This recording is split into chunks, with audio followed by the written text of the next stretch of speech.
Welcome back to ReadingBear. Today, we will take a look at some new revenge stories. And if you enjoyed my content, please don't forget to subscribe to my channel and post some bear emojis in the comments. Let's go! The first one is titled, "That's Alright, Jackass, I'll just send it to your insurance company instead." This happened a few months ago, and the insurance claims took a little while to resolve. Now that they have, I am sharing. Cast, Jackass, me equals myself, and other driver. I was stopped at a red light, waiting to make a left turn. I felt a sudden, sharp jerk. My vehicle had been struck from behind. To be more specific, the vehicle behind me had been hit by a third vehicle behind it, which propelled it into mine. I got out, checked on the safety of the driver of other driver, and Jackass came barreling up, doing the same at first. Exchanging information with other driver. I got his insurance information immediately, for obvious reasons. And his contact info. Jackass goes to look at the damage to the cars, and tries to say that in his opinion the damage doesn't look too bad, some minor fender damage to hers, and he sees no damage to mine, and he'd rather not go through insurance. So he offers to pay for any repairs out of pocket. I take a look at my vehicle for myself and notice some minor damage to the rear of the vehicle. Admittedly, it's not major damage, but it is damage attributable to this incident, and it is not no damage. I point out the damage I do see. He repeats his offer. I get it, over time, the insurance can cost a lot more than the cost of repairs. I don't care as long as it gets fixed. Information is exchanged, as I have mentioned, and we all drive off to our respective destinations. I live very close to where it happened, so I am able to get there very quickly. I take pictures of the damage, look up the nearest Marco, not the nearest body shop, but the nearest brand name that I know most insurance companies will recognize without hassle if I have to go through insurance, and call them up to verify they'll be able to take a look at it for an estimate first thing in the morning. It hasn't even been an hour since the accident at this point. I have just got off the phone with Marco when Jackass calls me. He opens by buttering me up with stuff about how I seem like a good guy before he goes on to try and tell me there was no damage to my car, so he'd appreciate if we could just let it go. I reject that, point out that I have pictures of the damage, and am taking it to get an estimate in the morning. Over the next several days, after I get the estimate, he tries to insist that he wants to pay the exact amount that is on the estimate now and have me sign something releasing him from all liability. I refuse, saying I'm not signing anything until the repairs are complete, in case it ends up being more than the estimate.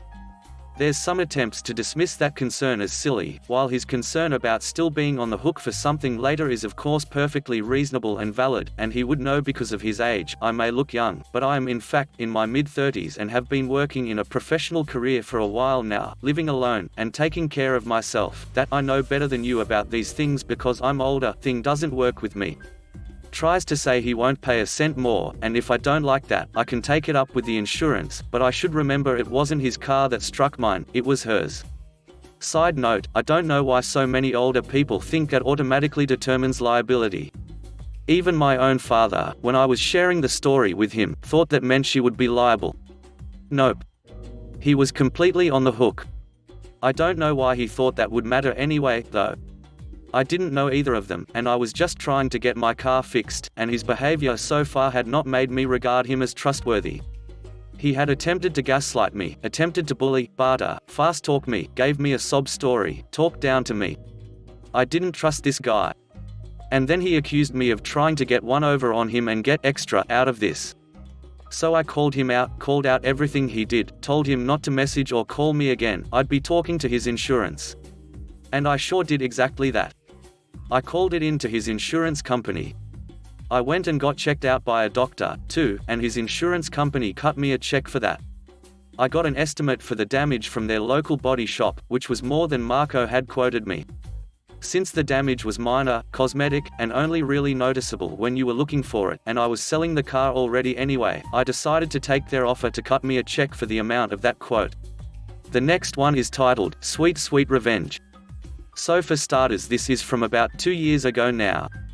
I used to work at very well-known pizza chain restaurant. If Scooby-Doo could say it, it would called Romino's. I first started out there as just a cashier and would just do the normal stuff, running the register and placing orders.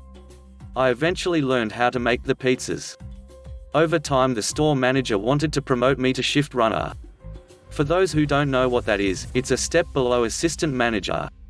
So when I promoted, I'd be in charge of running the shift and delegate roles for the shift and tell employees when they could leave. Anyways, getting off topic, while I was working there was a guy who started there that had worked there before. When he was there before, he was an assistant manager.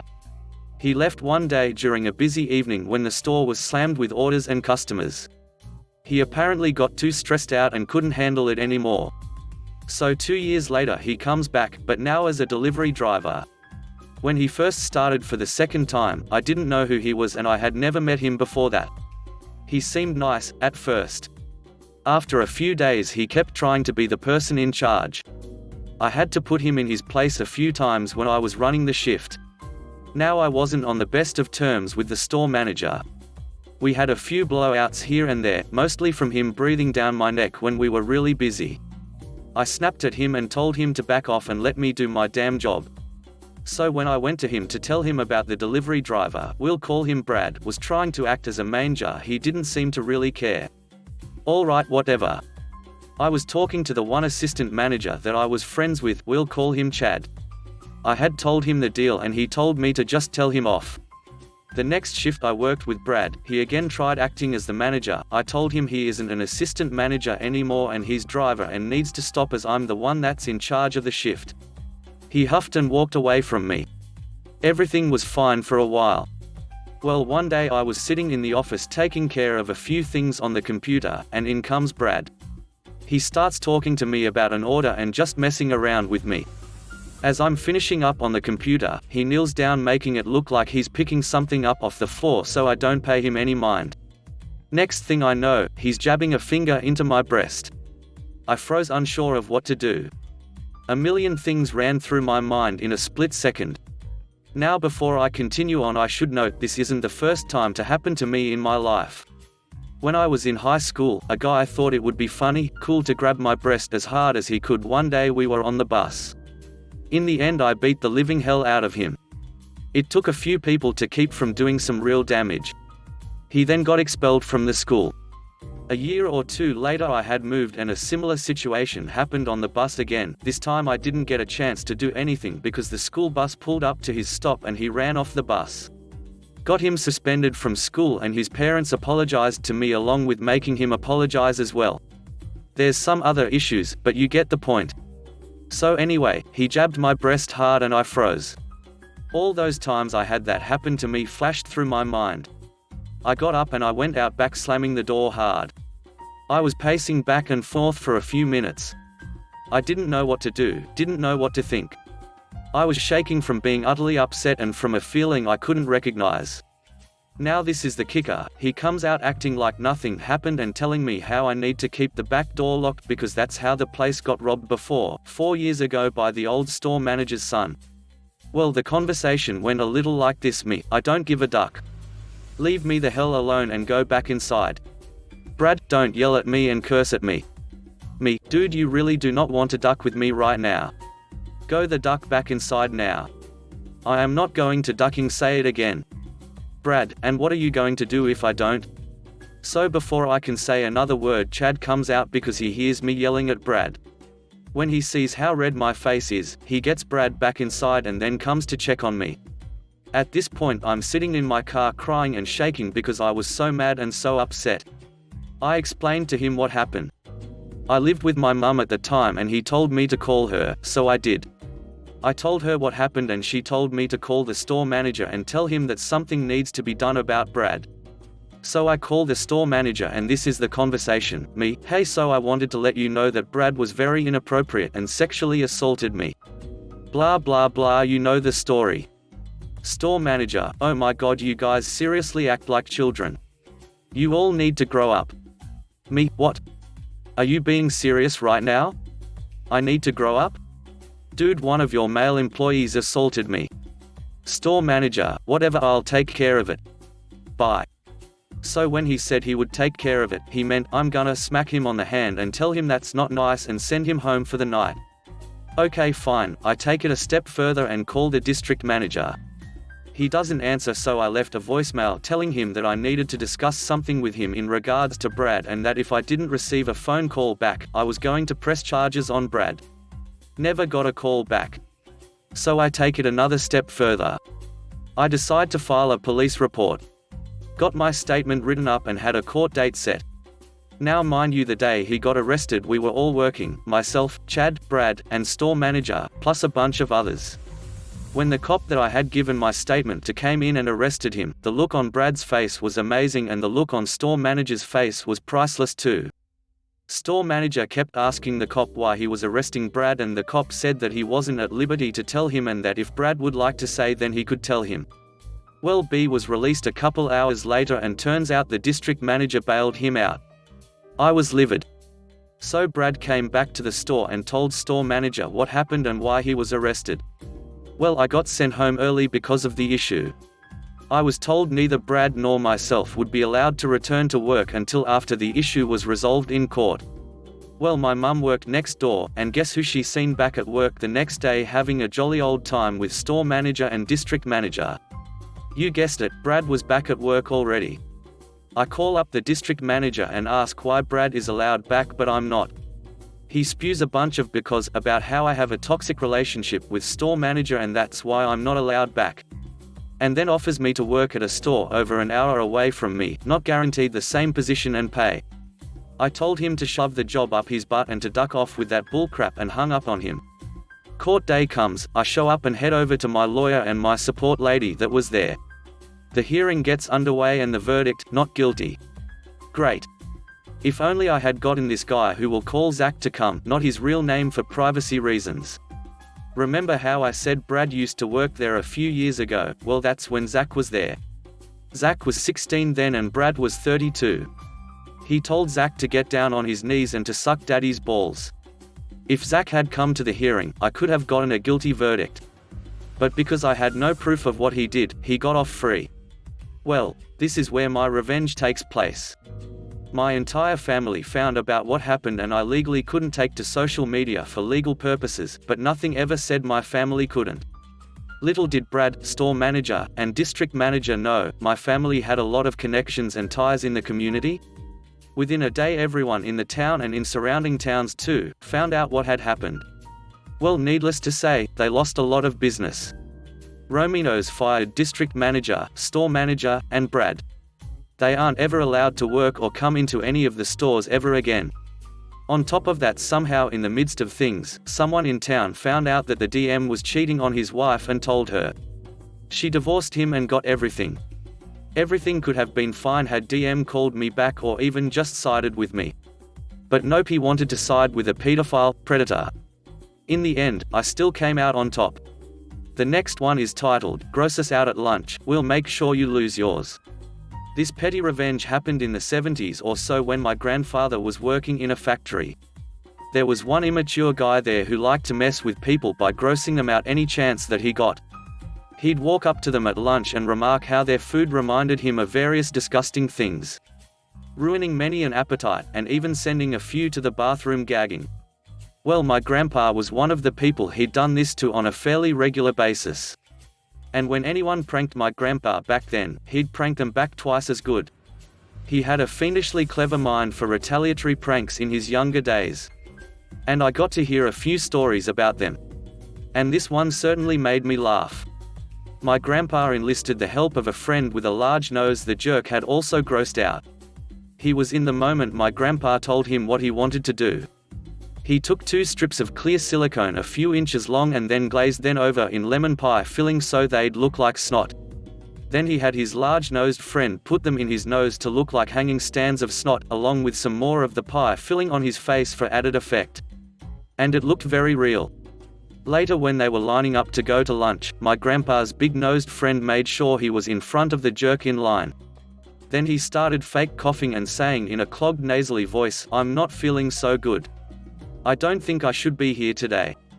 Then he pretended to do a large and overdramatic sneeze. Following the sneeze, he turned around face to face with the jerk. The guy took one look at him with the hanging lemonized silicone snot in his nose and ran to the bathroom to throw up. Everyone in the factory thought what happened was absolutely hilarious and laughed at the jerk all day for it. After that bit of humiliation, the jerk stopped bothering people at lunch till he eventually changed jobs. The next one is titled, People Won't Break Down Their Boxes. I live in a large apartment building and every floor has one trash room. There are signs everywhere that say to please break down your box and throw it down the trash chute. Well, especially since COVID hit with people doing more online shopping, the trash room has been overflowing with unbroken boxes. There are residents that apparently believe the maintenance workers should break it down for them. I find this extremely rude, especially during COVID times. Many of those residents don't bother to at least black out or rip off their address which show which apartment it came from. So, I do them a favor and bring their box back to their apartment with a little friendly reminder note to break down their shit. The next one is titled, My Little Piece of Revenge Cost My Company $10,000. The year was 2020. So I have worked for my grocery store for over 6 years. And in that time I have not been promoted. I work as part-time and I do more than my co-workers for the same pay, minimum wage. My store went into a remodel and throughout the chaos I rose out as the only survivor of my department to have maintained, cleaned up, and installed all new protocols into my section. I was the first and the only one to get it right without the help of my managers. I was in fact better than my managers at my section. So later on I got a call to the head boss's office. I thought, yes, this is my big break. I can finally be promoted. To make it short, I was told, good job, now you are being removed from your section and being placed in another. I asked why, and they told me that they planned to put a slower person in my section since it was already operational and I would go to his section to fix it and make it work. We then stared at each other.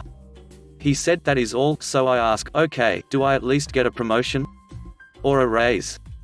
He was offended and I was offended, so we argued for 20 minutes. I did not get the raise and I was ordered to do the additional work. So naturally I began to apply for different job. Oh, but it only gets better. You see, as the managers were moving me away, they were in charge of the orders of food. Before my manager could start, I took back what was mine.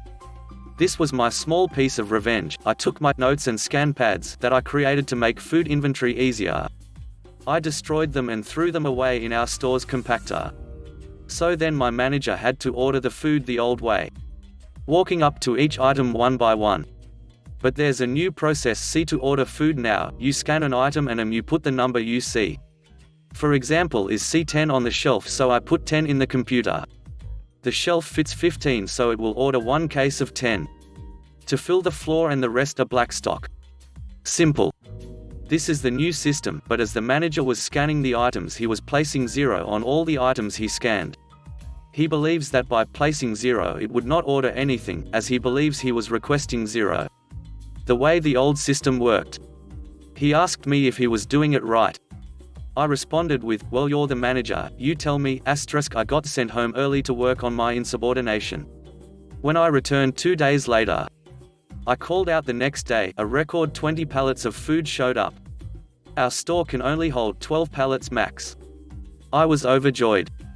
Over the following week, manpower hours were wasted trying to make the food fit on the sales floor. Food was thrown away due to out of temp exposure, and trucks of food were sent back, causing the store multiple buyback charges and fees, totaling over a $10,000 loss. I know this because I was blamed for this and fired for it, as my name was still on the department. No, I can't sue them. I tried. Either way, I had a new job in a week. And I heard my managers have been fired for not being able to manage their locations. Oh well. The next one is entitled Old People at Swimming Pool.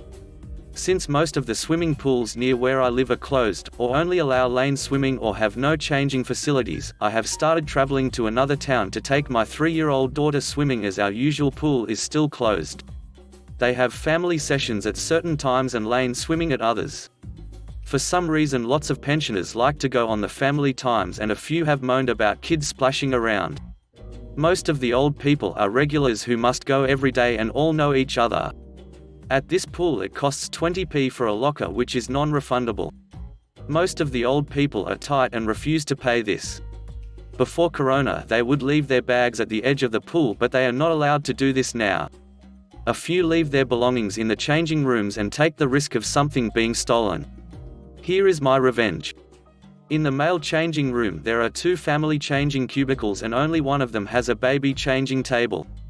This is the best place for me to get changed with my daughter as it is private and there is plenty of space and she doesn't have to sit on the floor and there is no risk of her seeing things or people seeing her getting changed as the main changing room is quite open and busy. After swimming yesterday I went into the prime changing cubicle to find one of the belligerent, entitled old codgers had used the only baby changing table as a free locker so I couldn't use it to change my child. This really annoyed me, so after I had got us both changed I went back into the cubicle and scooped up all the clothes and belongings and chucked it into the corner of the other cubicle. Just after I did this the old duffer who was too tight to pay 20p for a locker came into the changing rooms. I didn't even look over as I was leaving with my little one when he said, "Oh for duck's sake," when he found all his stuff all over the wet floor of the cubicle next door. The last one is titled, "Ask me for a favor and then slam me, well good luck." Got a neighbor across the street.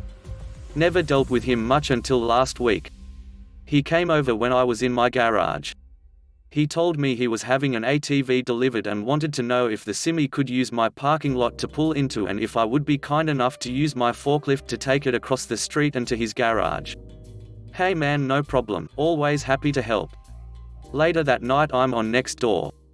I don't go on it often, but sometimes I like to see what people are saying, and I see this about my company. Well, I see XYZ is still shut down over the pandemic.